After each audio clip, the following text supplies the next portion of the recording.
V Matejevem evangeliju, 24. poglavju, v 3. vrsti je zapisano, da so učenci vprašali Jezusa: kakšno bo znamenje tvojega prihoda in konca sveta? Ljudje smo po naravi radovedni. Zanima nas tako naša osebna prihodnost, kakor tudi prihodnost našega planeta. Dekle se na primer sprašuje, ali bo njen partner oziroma bodoči mož pošten in ali ji bo zvest.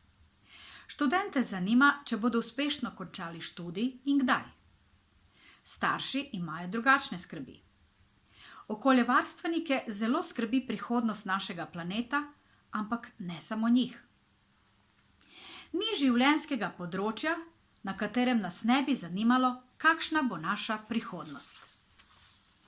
Ne glede na to, da si vsi želimo lepo in varno prihodnost, se v življenju pogosto soočamo tudi s slabimi stvarmi. Soočamo se s finančnimi težavami, neozdravljivimi in nalezljivimi boleznimi, večkrat nas prizadenejo tudi naravne nesreče.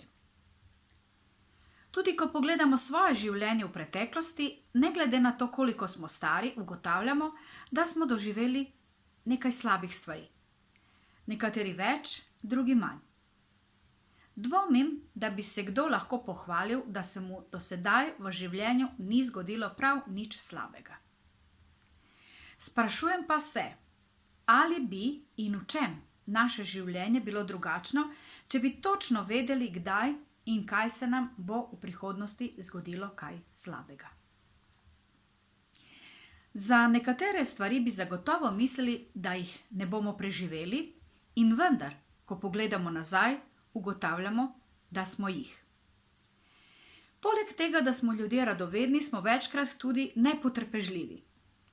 In ravno zaradi te svoje pretirane radovednosti smo včasih pripravljeni verjeti tudi osebam, ki o nas ne vedo popolnoma nič, zase pa trdijo, da imajo izjemne sposobnosti, da napovedujejo prihodnost.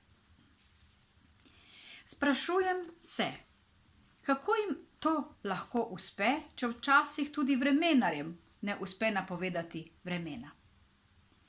Jezus je v svojem odgovoru na vprašanje učencev naštel nekoliko znamenj konca sveta in svojega ponovnega prihoda.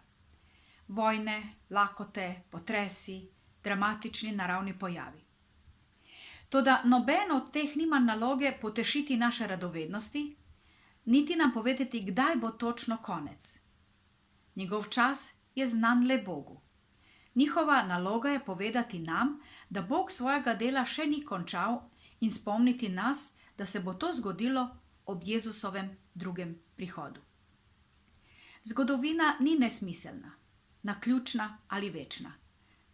Ni neskončen cikel, ampak ima svoj resničen konec, tako kot ima tudi resničen začetek. In tako na enem kot drugem je Bog.